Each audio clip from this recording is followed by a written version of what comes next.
Hello and welcome back to Bags of Action. My name's Steve, my co-host is Pete. Hello. For our Christmas special this year, ho ho ho, we are Jingle, talking jingle. about Right, so Carry On we'll Up fix. the Airport or Carry On Die Harding or Carry On something or Carry On Luggage, maybe. Yeah. Let's say that. Because it was Carry On Luggage, that's the final Yeah. irony. I think it's weird. If you're an American, you go, "Oh, it's a film about luggage." If you're British, you go, "It's a Sid James biopic that no one told me about." Uh, Explain to everybody who's not in England or Britain why we're Sorry. saying all Well, of this. yeah. So Carry On was that there's a series of films in the Like was it 60s, 36 films or something. It's insane. and 70s. Producer on it shares my name, which is weird. No relation. Um, no relation. Bawdy comedy, so innuendo fueled comedy films with the same cast but different settings. So they were called Carry On Cowboy, Carry On Up the Khyber, Carry On Camping, etc. Carry Whereas, on, nurse and this is stuff. called Carry On Nothing. So I've seen a lot of jokes. Facebook is full of people going, "This was a disappointing Carry On film. I didn't laugh once, and there were no boobs in it," um, etc. Yeah. But yes, it's just this is a film that just happens to be share the name of the name of that very popular franchise. Made more films than Marvel at the moment. Come on, Marvel, can you Got to catch up. catch up? Yep. Uh, and they look like they're going to be having the same cast over and over again as well. So it could be great. Yeah, true, Uh, true. Yeah, bring back people slightly different characters. Robert Downey Jr. Yeah, yeah, and Chris and more Evans is back, Bateman. and And probably we somebody don't know what else. to do, so let's just put all the actors back in that you liked and hope they don't die. Uh, Anyway, here we anyway, are talking about Carry On, which is a Christmas film. It is desperate to be Die Hard, and not to kind of telegraph my my score. It's not Die Hard. I'm no, just going to it's not. say that. It's interesting. I've seen lots of articles about this is the new Die Hard. This is Die Hard for No, 2024. And no, it it's like, isn't. well, it's closer to Die Hard 2 because it's in an airport. Yes, Um, it is a Christmas movie, but it's a blatant. yes. Let's make an action movie that's Christmassy because everyone goes, Die Hard is a Christmas movie, Lethal Weapon is a Christmas movie, all Black's movies are Christmas movies, pretty much. So it's almost like it just feels a little bit. We know what the market needs. They need an action movie that's at Christmas. And then it just feels a little bit like it's been made for the audience rather than just made. Is that okay to say? Yeah, I think it feels like they took some of their favorite things from lots of other favorite films. Maybe someone was even a fan of this kind of genre of films like us, and they've gone, you know what? Wouldn't it be cool if we had like a Die Hard and a Speed with a creepy man talking in the ear of the main hero all the time, giving him directions and pop quiz. No, I can't say that. Okay, no, not pop quiz, something else. Yeah, that's it. Oh, the catchphrase. Yes, catchphrase. But direct catchphrase in a script for now. But in an airport and a Die Hardy type thing. Yeah, that'll be great. And that feels like what they started with when someone said, do as a script, and then they did this. I do wonder if this will become a subgenre on Netflix because Christmas movies are huge. Like Yep. producers are always looking for Christmas movies because Christmas happens every year. So there's always the time for it. And people watch Christmas movies. There's like a whole subgenre of marry a prince at Christmas Yep. and a whole subgenre of go to a Scottish castle at Christmas. So I do wonder if there'll be the Die Hard ripoff at Christmas may become a Netflix subgenre for the next few years because this has done really well. This is, I think there's 40 or 50 million people watched it in the first weekend. Mm. Prime had similar numbers with Red One because that was in the cinemas for like 3 weeks and then was straight onto Prime. And that Yeah. another kind of Christmassy action movie that had crazy numbers. Now that they're starting to give you numbers, which Yes. is, but yeah, that had I crazy still numbers. need to go and watch that at some point. There's another one to watch. But let's talk about the writer because I was thinking, okay, maybe the writer is a sort of a fan of that kind of thing. And maybe, my first thought was maybe he's a young guy who's watched this kind of stuff years after the fact of the originals. Turns out, no. The writer is TJ Fixman, and from looking at his IMDb page, he's mostly worked on Ratchet and Clank, which is Yes, an animated it did thing. video games, and then I think the film spin-off from that. His next project, however, off the back of Carry On, is the new Knight Rider movie he's writing. Hmm. Um, Yes, which doesn't bode well for me. I mean, he might be great, but this just sounds a bit odd. But anyway, so The Carry On is his director, first action film. yeah, and first live action film, I guess, as well, Yeah. which is a big step. But I guess again, because it's quite a high concept premise, imagine Die Hard but in an airport. Isn't that Die Hard 2? No, no, it's not because it's not a sequel. Okay, great. We're It's in. like pitch meeting. Yeah, Wasn't it that is. Die Hard 2? Shut up already. Anyway, uh, He's in an airport. Yeah. Sorry. like Die Hard, but Sorry, not Die Hard 2. of the pitch meeting guy, but yes. Um, Um, well, there'll be a problem. Barely an inconvenience. No one will notice. and Um, the director of this is interesting. So it's directed by Jem Collet Serra, well who I done. made sounds, I think, Spanish, but he's possibly French. Who directed Black Adam and Jungle Cruise, both starring The Rock, of He course. is Spanish. Well done. That's fine. So then I was correct. I please edit that out. Yes, good. Um, No, also directed Non-Stop and Run All Night with Liam Neeson. Then in my head today, I was thinking, imagine if The Rock played Ethan, and imagine if Liam Neeson played the Traveler. It'd be quite a different film. he would have been I a lot more active than It would have been passive. more active. He would have gone. Rock would have gone. Yeah, I'm not doing that. The guy's too much of a wuss. He's too much of a pushover. I want to be punching people. I want to be killing them. I want to be throwing them through. He's not going to. Catchphrase, He's not going to catchphrase, sit. catchphrase. He's not going to sit checking through bags for 20 minutes. Nope, he's not going to be throwing up in a toilet because he's anxious. He's not going to be close to tears. He's not going to be running away from someone with a gun. He's going to run directly towards them and punch them in the He's face also really not going to hard wear the uniform because he wants to wear a khaki shirt and a white. to show off the guns. Welcome to the gun show. Sorry. Yeah, so it would have been quite a different film with a different Yeah, cast. let's talk about who actually was in this film. So sorry, I just gave some dream casting. Ethan, who is a guy who works in airport security, Mhm, is played by Taron Egerton, mhm. a Welsh actor from the Kingsman films, Eddie the Eagle, and also a very good series called Blackbird on Apple. I don't know if you've seen that No. prison set drama. It's really good. And alongside him, his nemesis is Jason Bateman. Mhm. Let's not focus on Teen Wolf 2. Let's talk about Ozark and Game Night and all the other things that he's done more recently than that. But so two, for me, it's what they think they did. They spent all their money on two reasonably well-known A-list or A-list stars, Yeah. and then filled the rest of the cast with people that aren't. Not, I don't mean that in a rude way, but I think that's kind of the way it works. Sometimes you've got two tentpole actors, and then Yes. most people I was going, never seen that person before, never seen that person. There's two notable exceptions to that. There were two very interesting, Yeah, go on. recognized. One of which was Theo Rossi, who's in Hmm. Sons of Anarchy and The Penguin. He's Yep. in Army of the Dead, but I mostly recognized him as Shades from Luke Cage. Yep. Yep. And the And other?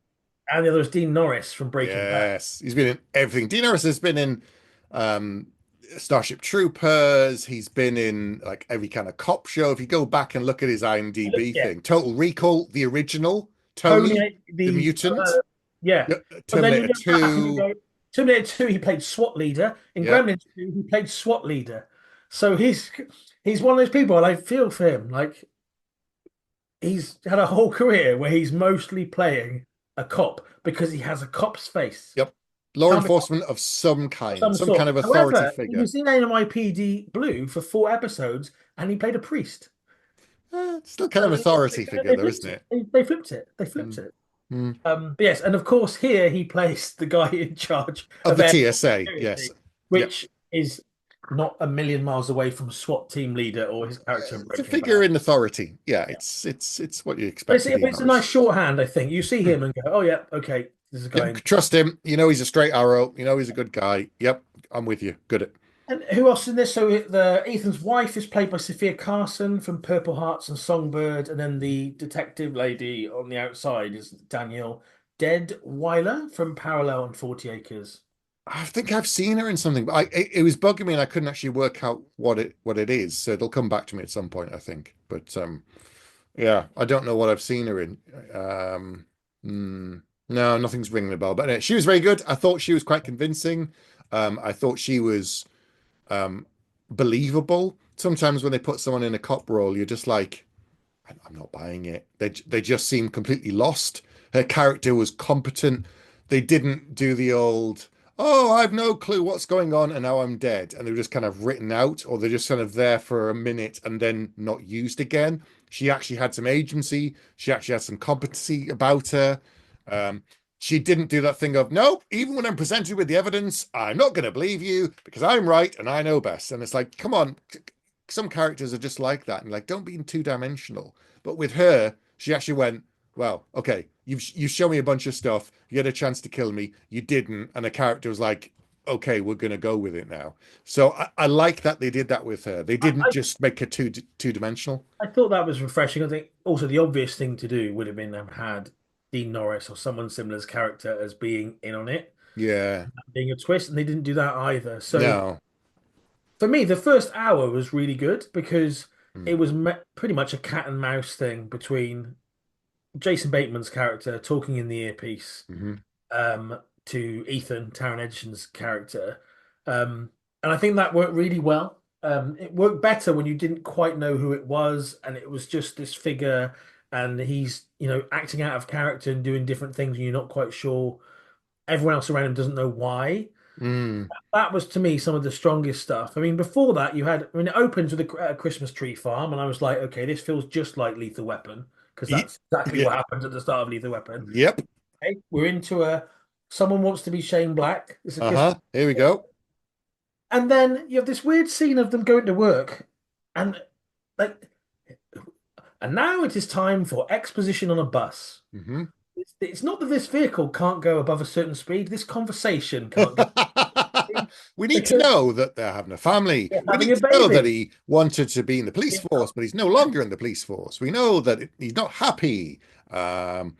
Mm, It did. That was, yeah. I was a bit. I mean, what it did well was it established that relationship, and you go, okay, they obviously are a very close, loving couple, yeah. and do slightly humorous moments in amongst there.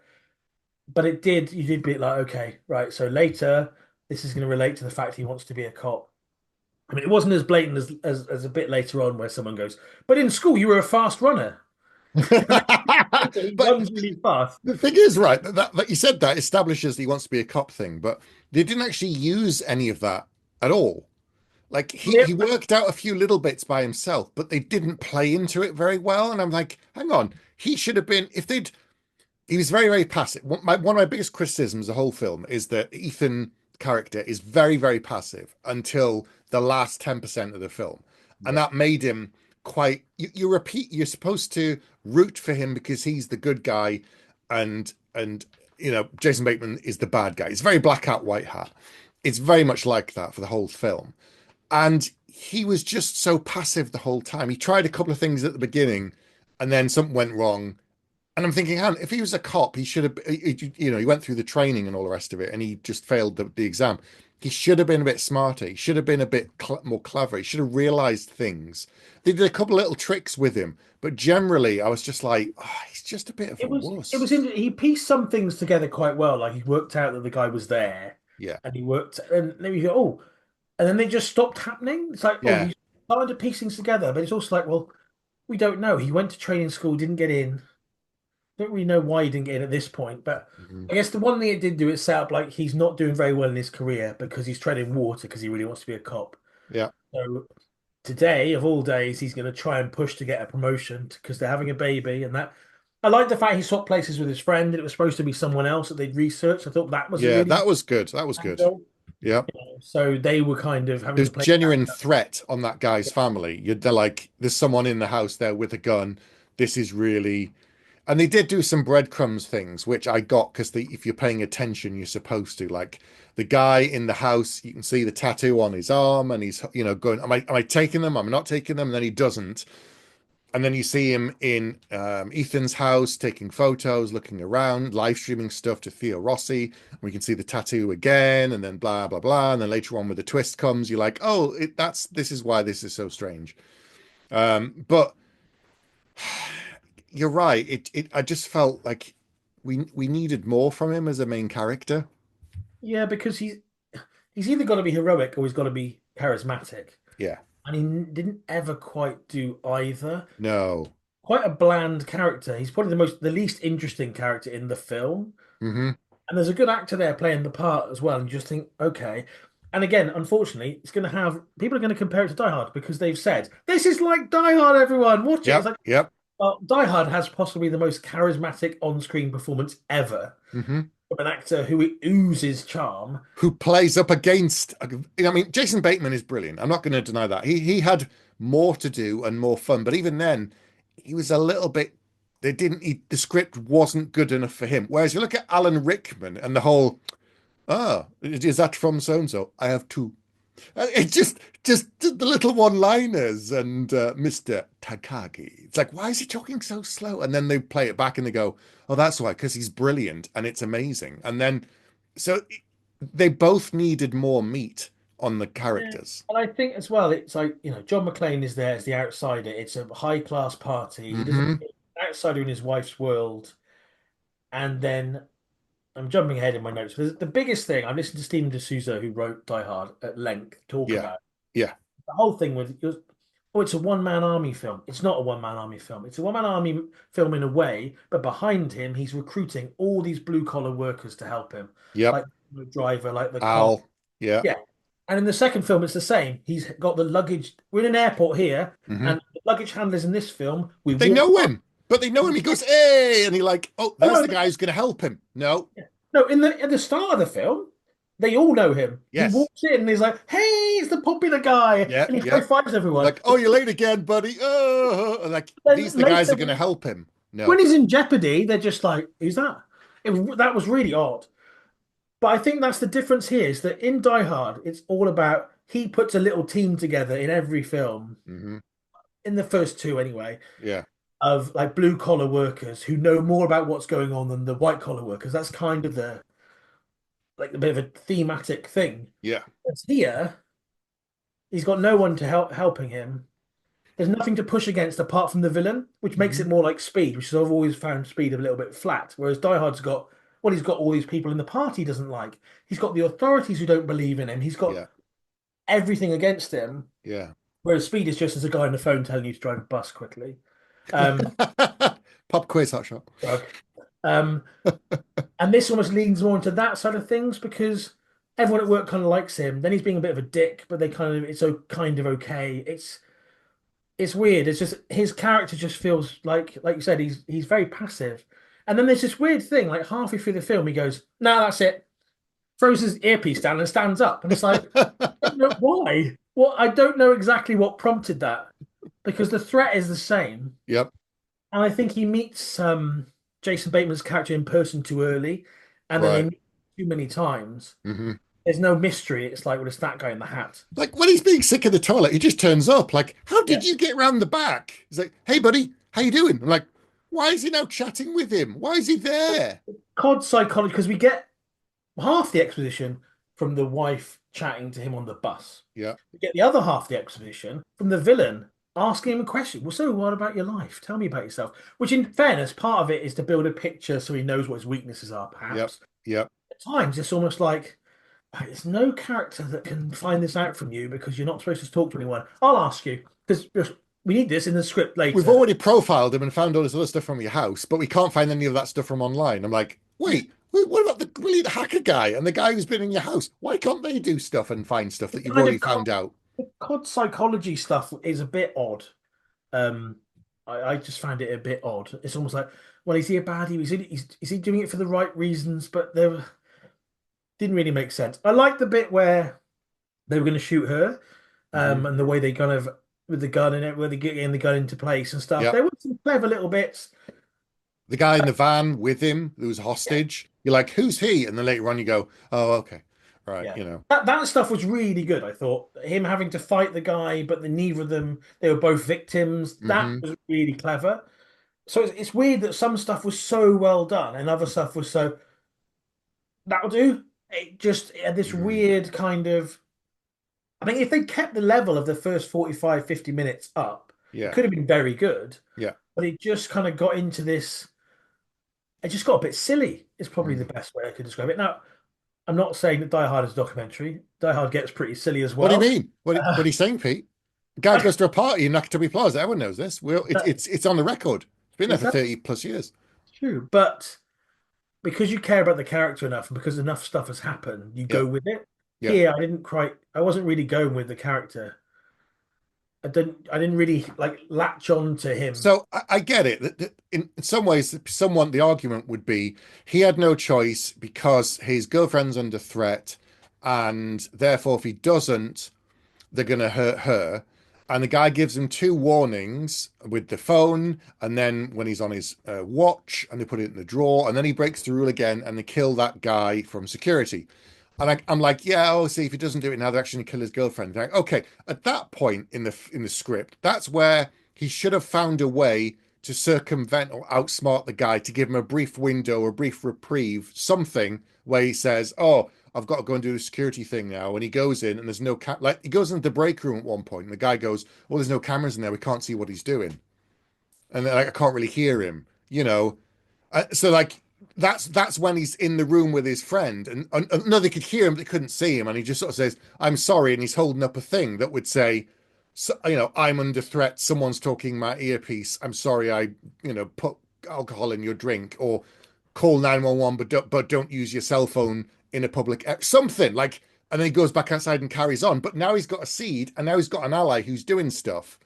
And then, someone passes a message to his girlfriend who has to get called away in emergency. And suddenly he's now playing against Jason without him Yeah, knowing. But they yeah. didn't do that. They just left him as, well, oh, well, I'll do what you say. And then the last 10% is like, well, now I'm going to try and save her. And I'm like, But it relied on an outside force because if it wasn't for the female detective, yes, she's doing a lot of the work outside again, which is very un-Die Hard. In yep, Die Hard, the outside people are piecing bits of it together until they realize, particularly in the second one, they kind of the airport. But again, it's the guy in the the airport tower. tower. Yep, Like, oh, actually, I think this guy's got a point. Here, it's I don't know. If she wasn't in the film, he wouldn't have won the no, day, I think. no. Which is not again, it's not doesn't really feel like he's got enough agency then to carry the story because he's kind of just reacting to things that are happening and then someone else is going to help him sort it out at the end. I feel like what you were saying earlier about having a bigger name. I think they probably sold Taron on the idea of it. I don't know if he saw the script beforehand. Maybe he did. Maybe he was just happy with an action role compared to the stuff in the past that he's done that's been more. I mean, obviously he did do Kingsman, but that was more jokey and more comic booky and more accentuated and exaggerated. This is very, very a grounded action film, if you like. And there's no supernatural, there's no weirdness. And maybe that's what he was looking for, a more serious action role. But the script, I think if it had gone to a really big name, they would have gone, yeah, he's too weak. You need to give him more to do, and you need to make him more active, and you need to make him work stuff out before I'll take it on. Go away and rewrite it with that in mind. And I wonder if he was just more like, yeah, that sounds good. Let's do it. It's just, on reflection, I wonder if he's like, oh, that was fun, or doesn't even bother him at all. Yeah, it's a job to know, isn't it? Hmm. Is With this that, what one for him, one for them sort of thing when they do films sometimes, remember? yeah, maybe I don't know. It had so much potential though. Or maybe he read the whole thing and just thought, well, the first half's great. Once we get to it, the rest will be at the same level. It just, but who knows? Or maybe there was a version of the script that they went, oh, this is too similar to Die Hard. We need to change it. We need something to happen from outside. We need to, maybe they went so far away from that original one person's safe Mm, everyman thing that it kind of ate its own tail a little bit. It's a shame. Say at the start, I just thought it also, I kept forgetting it was Christmas, which in a Christmas action movie, apart from them going, there's loads of planes here because it's Christmas Eve, hmm. it didn't feel that like the opening bit that was really Christmassy. Yep. But I wanted some snow. I wanted to see somebody in a giant like Santa outfit or inflatable something. Santa suit accidentally knocked over by Jason Bateman. I Yeah. want something like that. I wanted the kind of tropey comedy. Well, comedy it could have done with some laughs. Yeah. Yeah. Yeah. It's played super straight, but it's also really silly, which Mm. is a really hard balance. You get like a Dirty Harry kind of really straight kind of action movie, or you get something with a bit, but it just needed a little bit of brevity which I don't think was ever quite there, but it also didn't have enough gravitas to mean you didn't mind that there was no brevity. Does that make sense? So maybe Yeah. Yeah. maybe a It's little bit vanilla, I guess, is the. the best way to describe it. I think it needed closer direction in terms of the script stage of like, right, is this supposed to be a feel good film? It's feel good only because he wins, but he didn't actually do enough to really feel like he was, you know, he won because he was brilliant. It's just he won mostly by just going along with what the bad guy did. If it's more of a comedy, action comedy, they need some one-liners, they need some input from some other characters. You had the guy who's the rapper or the musician guy. He had a tiny thing, and then later on another tiny little thing. Nothing there. No jokes. That guy who's like ex-military or something, who's worked at the Yeah, other table, ex-cop. You're like, oh, there's something there. He'll know. And then he yeah, goes, oh, you never know about that people. And you're like, oh, so he's just a complete dumbass who doesn't know anything yeah. No, either. I was waiting for him to Yeah, be really competent and actually be a real problem yeah. because he was going to get in the way Be and an like, asset for Ethan to help him with the yeah, problem, and he was just like, nope, nope. no, it's a massive missed opportunity, I think. Mm. I, I think as well, it's like it's an advert for being mildly competent because like, the ending was really like really obvious when they did like a jump forward. I'm glad they did a jump forward because it may mean there's no sequel. Um, but the kind of little bit of a jump forward, like, well, what's he doing now? And it's like, Oh, oh, you'd make a really good cop. Oh, would I? Yes, you would. And then he puts a cop's badge down in. yeah, in the Yeah. scanner at the end. So that's because he was mildly competent for a whole day. Hmm. And I don't know. I quite often, because I'm a very conscientious person. Quite often, I watch a film and I'll go, "How are they going to explain all this? And who's going to pay for the damage?" Like, I'm about 20 minutes into most films going, "He's just killed 20 people." Now, when he goes back and explains to them they're all in self-defense, like, will that actually wash? Because How's he I going hear to it's get the body out of the plane that's fixed the air seal? Are they going to have to cut it out the plane to take it no. out? And then do they just take it to an empty house or building and let it out into the air? Or do they go to a special And to who get knows? the Like, how poison much? gas? How'd you get it Yeah, out? yeah. All these. Yeah, So so about the bomb thing, right? I liked the twist that the guy with the red baseball cap bringing it through customs was also a victim. I love that. That was good. That was really clever because you didn't know because he wasn't just like a vanilla kind of guy until he got them alone in the room and you saw the earpiece and you thought, ah, okay, and that's the guy in the back of the van. But But then, what they should have done is cut to a wide of the airport, and everyone's got an earpiece in the whole airport. That would have been amazing. flash mob. Yeah. But it just that was good. So the fact that the guy who's bringing it through has no choice either, and that was quite interesting. But then Dean Norris just dies with a pen, and I'm like, okay. Oh, right.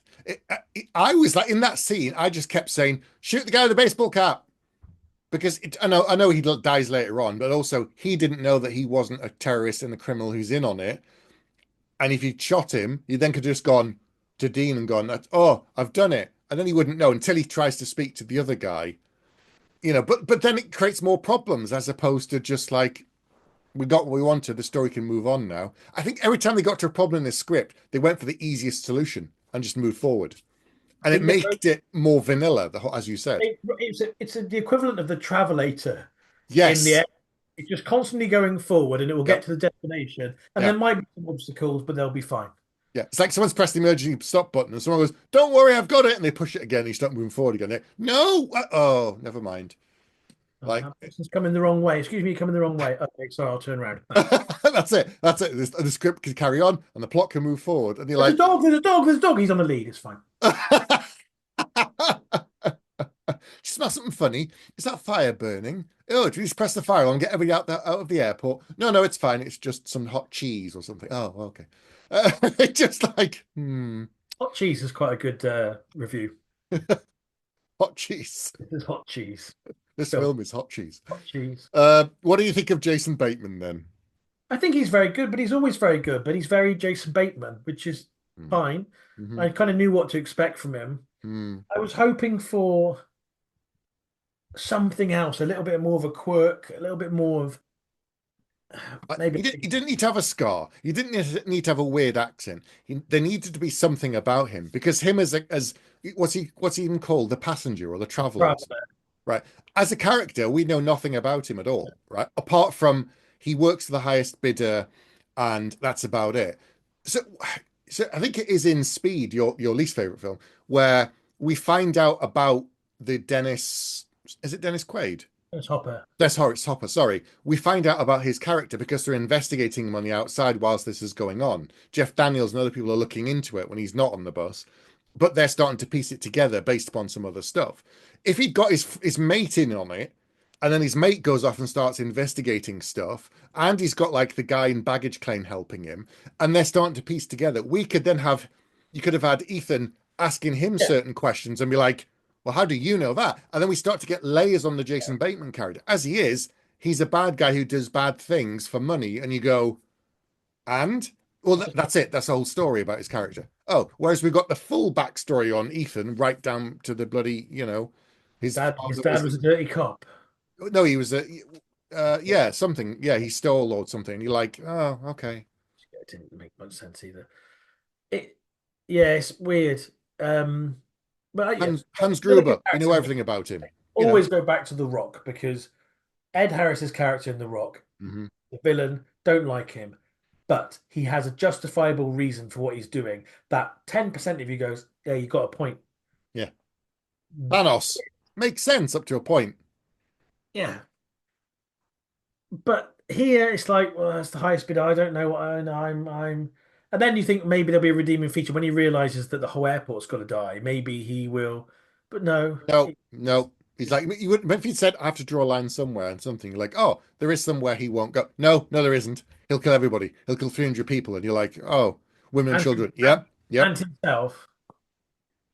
And he's got the parachute, but like, but yeah, he said he's going to kill himself. And I'm like, no, he isn't. No, he won't. And then he doesn't. And you're like, well, I saw that coming because you just told us. So I find it a very frustrating watch. I mean, if you turn your brain off and just sit back and passively watch it whilst slightly drunk, it's fine. It's fine. If you start to ask questions, like you said, you're like, well, how does that work? And who pays for that? And where does that come from? What? Then you start going like, no, have another beer because it just starts to come apart. They're doing like, Dean Norris is great, but he's hardly in it. Yep. Giovanni is great, but he's hardly in it.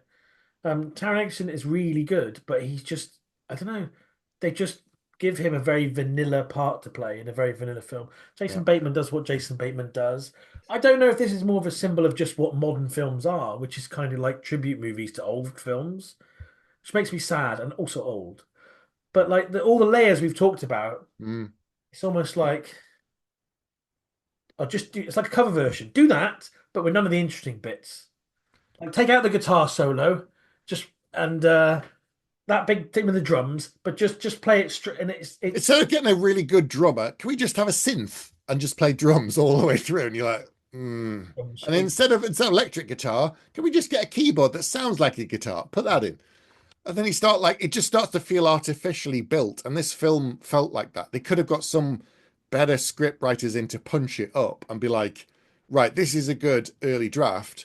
Give him more to do. Make the villain more interesting. Make him have a bit of, a few more twists, a little bit of humor to balance the kind of really dark moments. No, no. I don't know. I think you're right. I think some films now feel so much like a tribute to ones that were great before that it felt like a Me Too kind of thing. It was trying to be a bunch of other films that were better than it. I think it would as well as like you've got an up and coming guy. He's been to police training school, but he's never done any actually police work. But he can kind of do detective stuff, but he kind of can't. But he's also really good with the conveyor belt. Mm. But imagine this as something a bit like Nobody, the Yes. old guy, special forces, retires, wants something to do in his spare time, and decides just an easy job. He's just going to sit and scan through stuff. Oh, They pick him because he's the weakest link. I'm just a cook. Yeah, exactly. Exactly. I'm just a cook. And then he's actually better than they are, and he just ties them up. That would have been more interesting than Gets the girl out of his chair, put him in a wheelchair. I'm just a cook. moderately competent man versus another moderately competent man for 2 hours. Steve Seagal just like that. Yeah. He can't actually use his legs because they're. Oh, the amount of new films now where his voice is dubbed by someone else. But Seagul's. he won't do pickup lines. So like ADR when they go back. Oh, yeah, yeah, yeah. So halfway through a sentence, suddenly becomes someone else's voice. Very odd. And he won't, I think he's conscious of his weight now, so he's in the shadows quite a lot, and his face Hmm. just kind of appears out. Yep, Very yep. odd. I used to love his films back in the day, but I can't see a reason to watch ones he makes now. Dean Yeah. Norris was in Hard to Kill, interestingly enough, which is a Stephen. There you I go. think You he see. played a cop. I have a feeling. Probably some kind of authority figure, I guess, or a priest. Yeah, okay. Make Dean Norris the main character, and he's a retired cop who's doing it. Oh, yeah. That would be awesome. Ah, he's getting ready to retire. I'm too old for this. Yeah. You know? Jackie Chan. Jackie Chan, semi-retired. Arnie. Let's chuck Hmm. someone old in there. Maybe it's I, just 'cause we're older now. We want older people in all the films. I don't know. I think they could have made it a lot more interesting. I think they could have added a lot more wrinkles. They could have created a lot more problems for both characters. Not Jason Bateman was constantly ahead all the time. Like even when something went wrong, he went, "Okay, we'll just pivot and do this. Now do that. Right. Oh, he's triggered. He's found the bomb. Oh, now set it off. Right. Now you've got this long before you can defuse it." When he got the gun off him. And it's like he was always one step ahead. There was no point in the whole film where he was like, I'm actually in trouble. Even at the end, when he gets into the plane and he goes, "Oh, are you down here, Ethan?" He's like, he knows it's going to be Ethan who would have been stupid to get in there. Like, even then, he's not really worried until the last 2 seconds. And then you go, well, okay, I saw that coming too. I think in the other films we've talked about, that you almost go, well, if anyone else was the hero, they wouldn't have won. It had to be that guy. With this, you go again, another mildly competent person that did okay on their Yeah, yeah. would I mean, at the just start of Commando, he's walking down a hill, having chainsawed a tree, carrying it on his shoulder. I mean,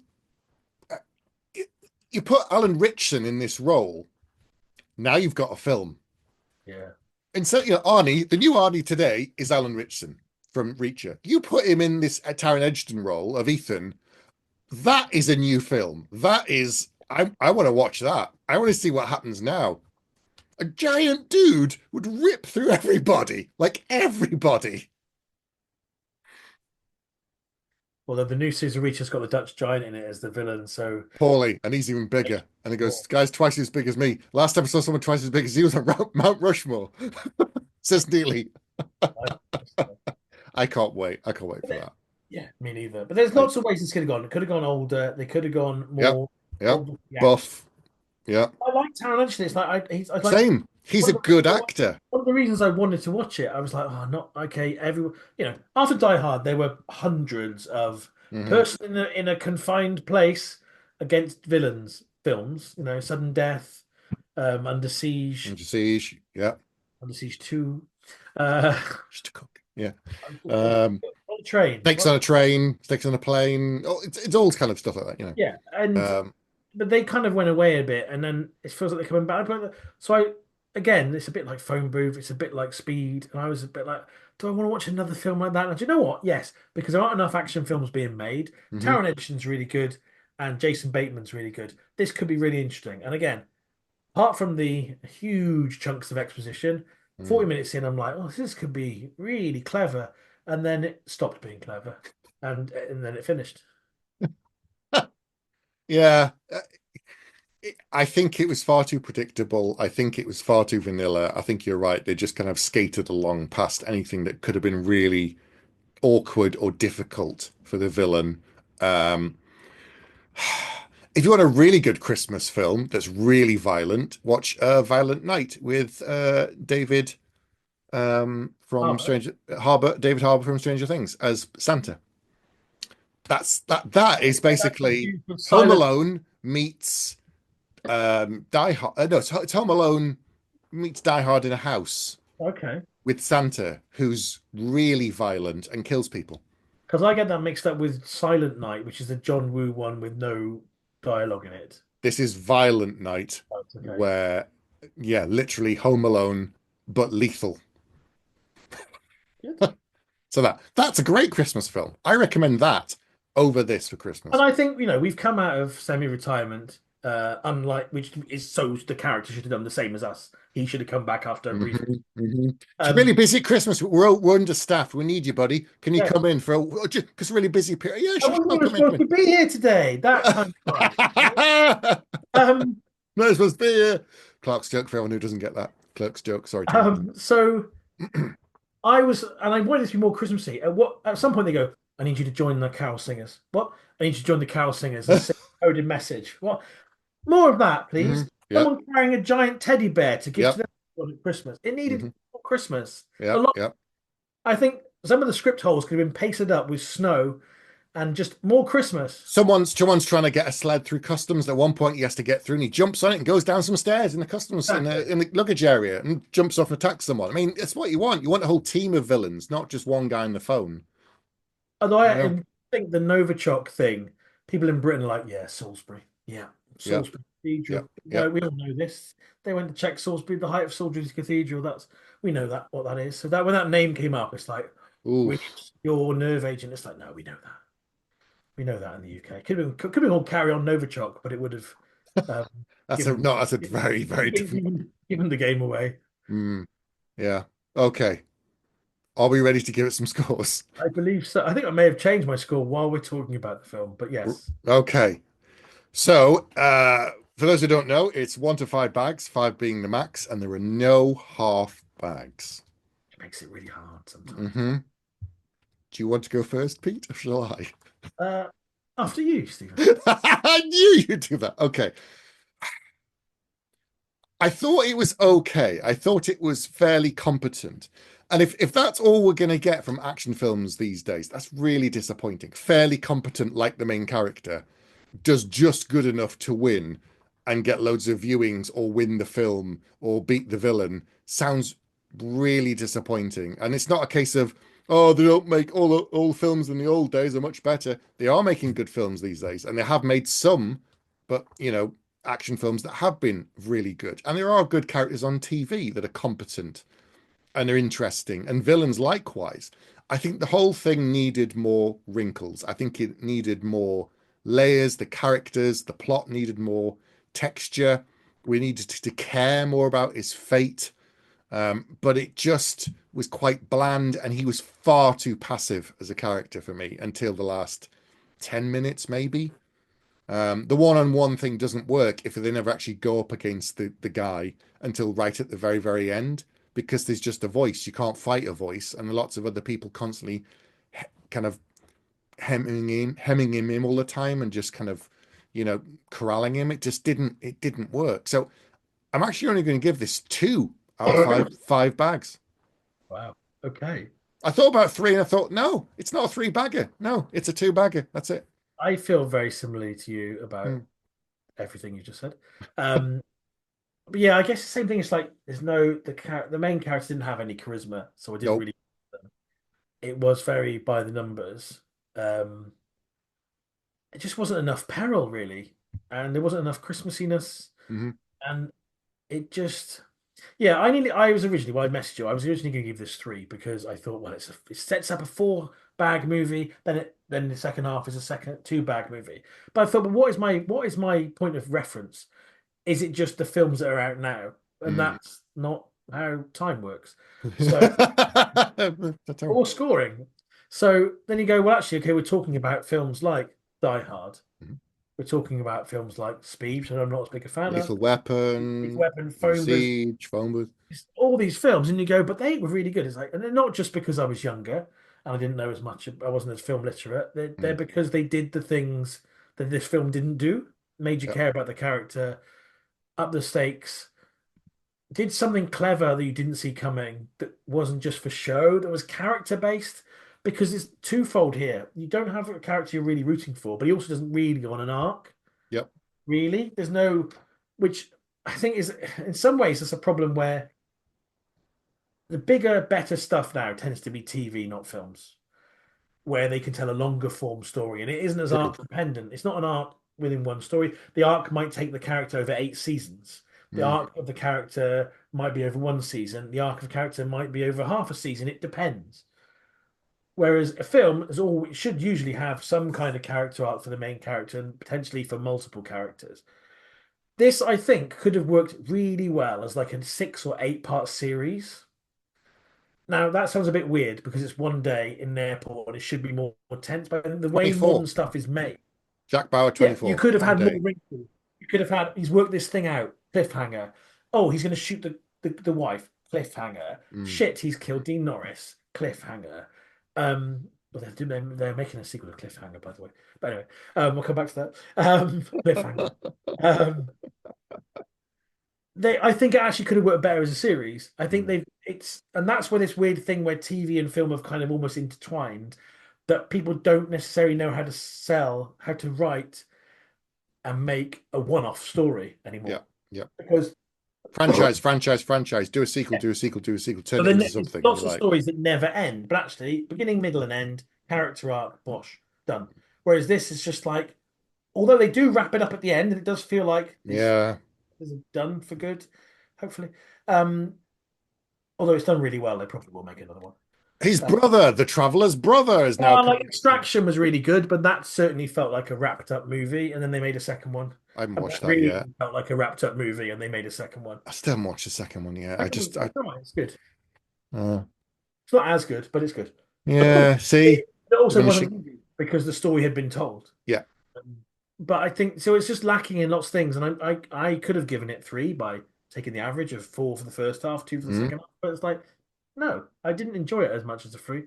I'm also gonna give it 2 bags, and that's where it stands against other. It's made me want to go and watch other Christmas action movies instead. It makes Hmm. me want to watch like Lethal Weapon and Die Hard and Die Hard 2 and Yeah. various. This makes me want to go and watch Die Hard 2 to see a really, really good action film at Christmas with John McClane. I mean, it is one of the best. I mean, Die Hard as a franchise as a whole, the quality goes down a lot after three. Yeah, totally. Four is pretty poor. Five is abominable. It's absolutely terrible.